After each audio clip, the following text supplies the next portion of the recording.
ఆ రోజు ఒక్క విషయం మీరు చూస్తే, నేను కూడా ఇదే హౌస్లో చాలా బాధపడిన సందర్భం రోజు ఉంది. మెంబర్స్ అందరం ఉన్నాం. నన్ను గురించి, నా కుటుంబాన్ని గురించి ఇష్టానుసారంగా మాట్లాడితే కనీసం యాక్షన్ తీసుకోవడానికి నాకు మైక్ ఇవ్వమని అడిగాను. మేము నిరసన తెలియజేసి ఎడతామని మైక్ అడిగితే మైక్ ఇవ్వలేదు.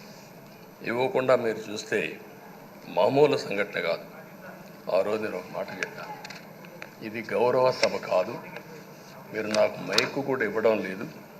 మైక్ ఇవ్వకపోయినా నేను స్టేట్మెంట్ ఇవ్వాలి కాబట్టి ఇచ్చేడతాను రికార్డు కోసం అని చెప్పి గట్టిగా లేచి ఇదే సీట్లో కూర్చొని ఆ రోజు నేను చెప్పింది అదే వర్డ్స్ మీకు రిపీట్ చేస్తున్నాను. నేను స్టేట్మెంట్ ఇవ్వాలనుకున్నాను, మీరు మైక్ ఇవ్వకుండా చేశారు. అయినా నాకు బాధ లేదు. మళ్ళీ చెప్తున్నా, ముఖ్యమంత్రిగానే ఈ హౌస్కు వస్తాను తప్ప అదర్వైజ్ నాకు ఈ రాజకీయాలు అవసరం లేదు. ఇది ఒక గౌరవ సభ కాదు. ఎలాంటి గౌరవ సభలో నేనుండనని మరొక్కసారి చెప్తూ మీకు నమస్కారం. ప్రజలకు విజ్ఞప్తి చేస్తున్నా, నా అవమానం మీరు అందరూ అర్థం చేసుకొని నిండు మనసుతో ఆశీర్వదించాలని కోరుతూ ఈ సభ నుంచి వాకౌట్ చేస్తున్నానని చెప్పి వాకౌట్ చేసి బయట ప్రెస్ కాన్ఫరెన్స్ పెట్టాను. ఎందుకు ఈ విషయం చెప్తున్నానంటే, నా జీవితంలో ఇది 9వసారి నేను ఎమ్మెల్యే. ఈ రాష్ట్రంలో తెలుగు జాతిలో నాకు వచ్చిన అవకాశాలు ఏ నాయకుడికి రాలేదు. 14 సంవత్సరాలు ముఖ్యమంత్రిగా పనిచేశాను. ఇప్పుడు మళ్ళీ ముఖ్యమంత్రి అయ్యాను. 15 సంవత్సరాల అపోజిషన్ పార్టీ లీడర్గా పనిచేశాను. కానీ తిరుపతిలో నా పైన దాడి జరిగింది. 24 క్లేమోర్ మైన్స్ నా మీద బ్లాస్ట్ చేశారు. ఆ రోజు కూడా నా కళ్ళలో నీళ్ళు రాలేదు.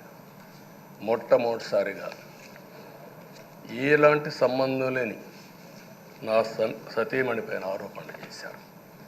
ఆ ఒక్కరిపైన కాదు, ఈ రాష్ట్రంలో ఆడపడుచులందరిపైన, గౌరవంగా బ్రతికే ఆడబిడ్డలందరినీ అవమానం చేయడం, సోషల్ మీడియాలో పెట్టడం, క్యారెక్టర్ అసాసినేషన్ చేయడం, ఇలాంటి చాలా సంఘటనలు జరిగాయి.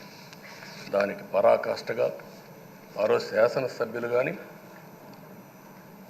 కొంతమంది అయితే భవానీ శాసన సభలో సభ్యురాలుగా ఉండి ఎన్నో పోస్టింగ్స్ పెట్టే పరిస్థితికి వచ్చారు.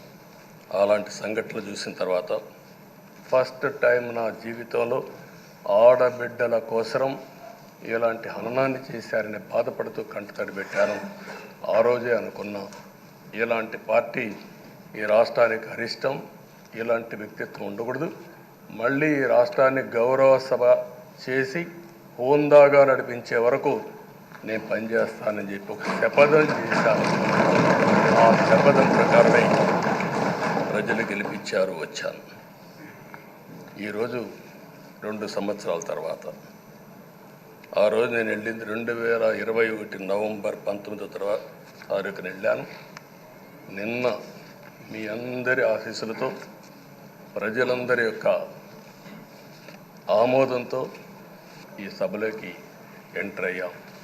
నాకు జరిగిన అవమానం కానీ, ఆడబిడ్డలకు జరిగిన అవమానం కానీ భవిష్యత్తులో ఎవరికీ జరగకుండా కాపాడే బాధ్యత ఈ అసెంబ్లీ తీసుకోవాలని అందరినీ కోరుకుంటున్నాను. నా గౌరవాన్ని కాపాడిన ప్రజానీకానికి మరొకసారి మనస్ఫూర్తిగా ధన్యవాదాలు, అభినందనలు. నా జీవితాంతం రుణపడి ఉంటా. మళ్ళీ నాకు జన్మనంటే తెలుగువాడిగా పుట్టాలని, తెలుగు గడ్డ రుణం తీసుకోవాలని నా ఆకాంక్ష. తప్పకుండా ఇచ్చేస్తాను. మొన్న మీరు ఒక్కసారి చూస్తే ఎన్నికల్లో ఇక్కడుండే శాసనసభ్యులందరికీ అనుభవం ఉంటుంది. ఎక్కడో అమెరికాలో ఉండే వ్యక్తులు 5 లక్షలు 10 లక్షల రూపాయలు ఖర్చు పెట్టుకుని ఓటొచ్చి ఓటేయడం, నెల 2 నెలలు పనిచేసే పరిస్థితికి వచ్చారు. వేరే రాష్ట్రాల్లో ఉండే ప్రతి ఒక్కరూ ఇది నా బాధ్యత అనే ఉద్దేశంతో అందరూ వచ్చి ఓట్లేసే పరిస్థితికి వచ్చారు. కొన్ని సంఘటనలు చూస్తే ఆశ్చర్యం వేస్తుంది. హైదరాబాద్ నుంచి ఎన్నికల ముందు రోజున 55 ట్రైన్లు వేశారు. 55 ట్రైన్లో ఫుట్పాత్ల పైన నిలబడుకొని వచ్చారు.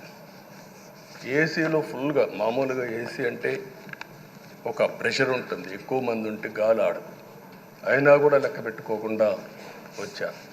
వీళ్ళందరినీ మనం పిలిస్తే రాలా, మనం ఆర్గనైజ్ చేస్తే రాలా.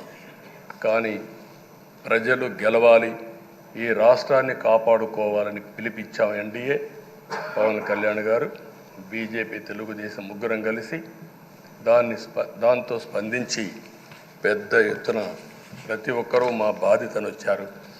అదే మాదిరిగా పేదవాడు భోజనం తెచ్చుకొని బస్సుల్లో వచ్చి ఓటేసి మళ్ళీ వెళ్ళారు. అంటే అంత అభిమానం చూపించారు. వాళ్ళ రుణం తీర్చుకోవాల్సిన బాధ్యత ఈ సభ పైన ఉందని చెప్పి మీ అందరికీ తెలియజేస్తున్నా.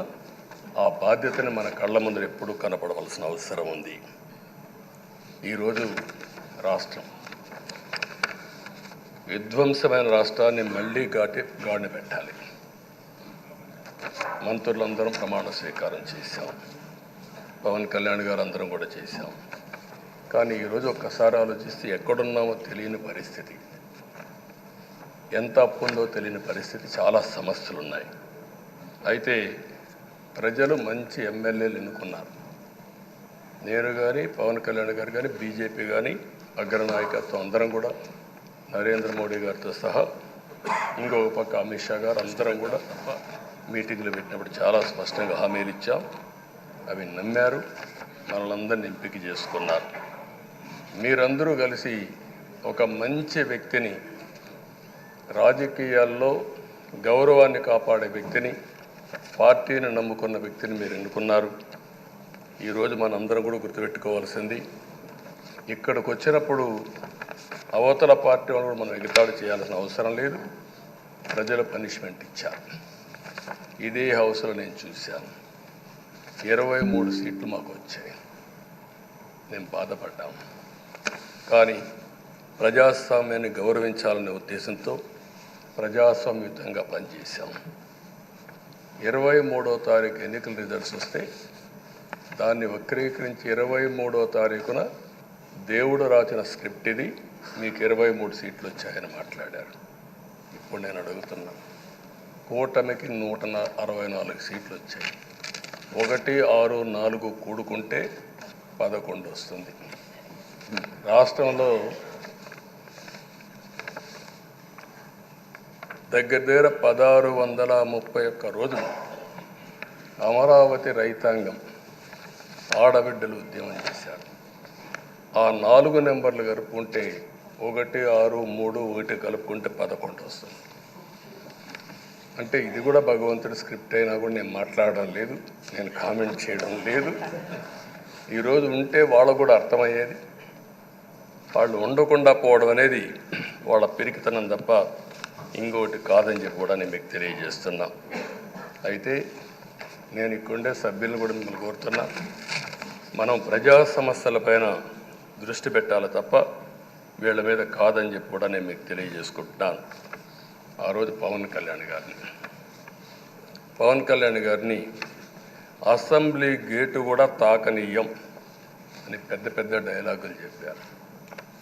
21 సీట్లలో పోటీ చేస్తే 21 సీట్ని గెలిపించిన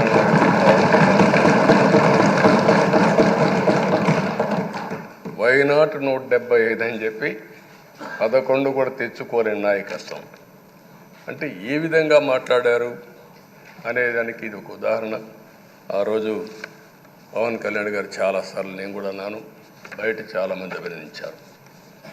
ఎక్కడ తగ్గాలో తగ్గడం, ఎక్కడ గెలవాలనో గెలవడం నేర్చిన వ్యక్తి పవన్ కళ్యాణ్ గారు.